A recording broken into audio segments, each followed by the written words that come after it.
Сәлеметсіздер ме, құрметті оқушылар? Қазақ тілі мен әдебиетін сабағын бастаймыз. Күндеріңіз сәтті өтсін. Бүгінгі сабағымызды Мұқағали Мақатаев атамыздың өлең жолдарынан бастағым келеді. Мектебім мынау классың, осында 10 жыл тұрасың, тарыдай болып кіресің, таудай болып шығасың. Өлең жолдары не туралы? Я, дұрыс айтасыздар. Өлең жолдарында мектеп туралы айтылады. Бүгін жаңа білімді бастаймыз. Бірінші сабақ. Менің мектебім. Осы тақырып бойынша жұмыс жасаймыз. Оқу мақсаты. Тыңдалған мәтін негізгі мазмұнын түсіну және нақты ақпаратты анықтау. Тірек сөздер және жетекші сұрақтар арқылы негізгі тақырыпты анықтау. Бағалау критерий. Тыңдалған мәтін негізгі мазмұны түсінесіздер. Тірек сөздер мен жетекші сұрақтар арқылы негізгі тақырыпты анықтайсыздар. Балалар, сабаққа белсенді қатысып, тапсырмаларды дұрыс орындауға тырысыңыздар. Ал енді мектеп сөзіне ассоциация құраймыз. Дескриптор. Мектеп сөзіне ассоциация сөздерді жазыңыздар. Сіздер бұл тапсырманы дұрыс орындайсыздар деп ойлаймын. Олай болса, өз нұсқаларында дұрыс нұсқамен салыстырып көріп етіңіздер. Білім. Неге десеңіз, мектеп білім береді. Үй. Мектеп біздің екінші үйіміз. Тәрбие. Мектеп бізді тәрбиелейді. Мұғалім. Мектепте тәжірибелі мұғалімдер сабақ береді. Қоңырау. Бізді сабаққа шақырады. Балалар, жарайсыңдар. Бүгінгі сабағымызға сай жаңа сөздермен танысамыз. Қызғылт, күлгін, жабдықталған, оборудован, жиһаз, мәжіліс залы, дәліз. Қайталаңыздар. Күлгін, қызғылт, мәжіліс залы, жабдықталған, дәліз, жиһаз. Енді балалар кейбір сөздер мен сөз тіркестерін құрастырайық. Дескриптор. Жаңа сөздер мен сын есімдерді қолдану арқылы сөз тіркестерді құрастырасыздар. Мысалы, жиһаз. Жиһаз қандай? Я, жаңа жиһаз, қымбат жиһаз. Мәжіліс залы қандай? Мәжіліс залы жарық, таза, кең. Ал келесі тапсырманы оқулық бойынша жұмыс істейміз. Айтылым тапсырмасы. Оқулықтағы 26-шы бетте суреттерді байқап қараңыздар. Суретте кімдерді көріп тұрмыз? Дескриптор. Жетекші сұрақтар арқылы негізгі тақырыпты анықтап алыңыздар. Балалар қайда бара жатыр? Я, балалар мектепке бара жатыр. Қыздар не істеп жатыр? Қыздар би билеп жатыр. Қандай сабақ өтіп жатыр? Я, дене шынықтыру сабағы өтіп жатыр.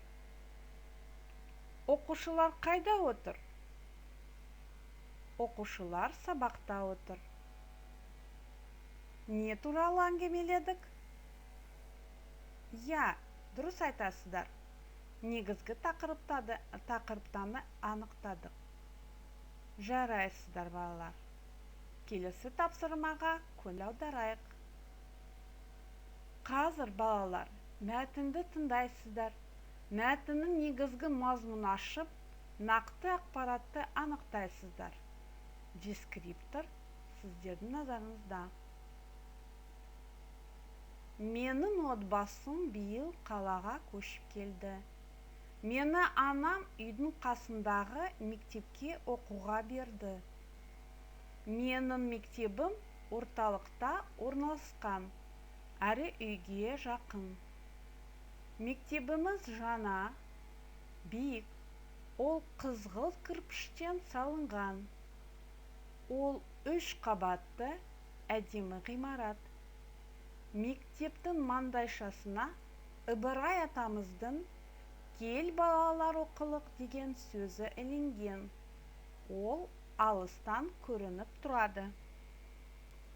Мектептің 1-ші қабатында асхана, спортзал, мәжіліс залы, кітапхана, киім жер және мұғалімдер бөлмесі бар.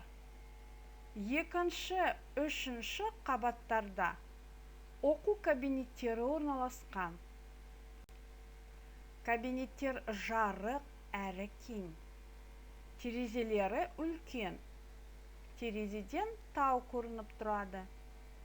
Кабинеттерге дегі жиһаздар жаңа үлгіде жабдықталған. Шкафтағы сөрелерде көп кітап бар. Дәліздері таза әрі жарық. Еденге ұзын күлгін түсті кілемшелер төселген. Мектеп ауласында шырша, қарағай, емен ағаштары өсіп тұр. Айналада неше түрлі гүлдер бар. Мектепте балаларға сабақ оқу үшін барлық жағдай жасалған. Маған мектеп ұнады. Мен қаланың мектебіне тез үйрендім. Тыңдалған мәтін негізгі мазмұны қандай? Жақсы. Негізгі мазмұны мектеп жайлы. Мәтіннен қандай нақты ақпаратты анықтадыңыздар? Кейбіреулер бала ауылдан көшіп келді деп айтты. Оның мектебі үйдің жанында орналасқан екен. Мектептегі не бар екенін білдік. Балаға мектеп ұнады. Жарайсыңдар балалар. Келесі тапсырмаға көңіл аударайық. Дескриптор.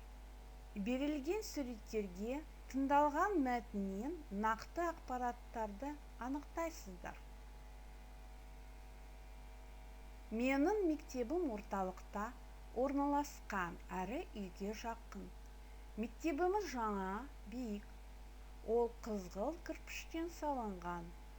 Ол 3 қабатты әдемі ғимарат.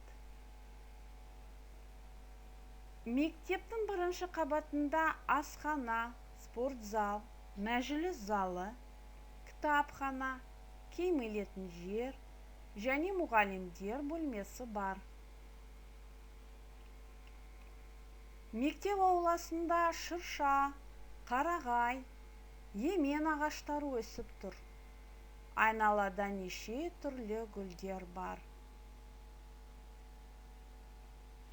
Өзіңізді тексеріп көріңіздер.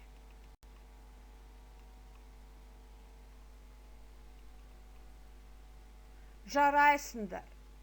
Бұл тапсырманы орындадық. Бүгінгі сабақты қорытындылайық. Тыңдалған мәтіннің негізгі мазмұнын түсіндік. Нақты ақпаратты және тірек сөздер, сұрақтар арқылы негізгі тақырыпты анықтадық. Бүгінгі сабақта сіздер белсенді қатыстыңыздар. Сабақ сіздерге ұнады ма? Онда орындаған тапсырмалар бойынша өзін-өзіңді бағалап көр. Сабақ аяқталды. Келесі кездескенше. Қош, сау болыңыздар.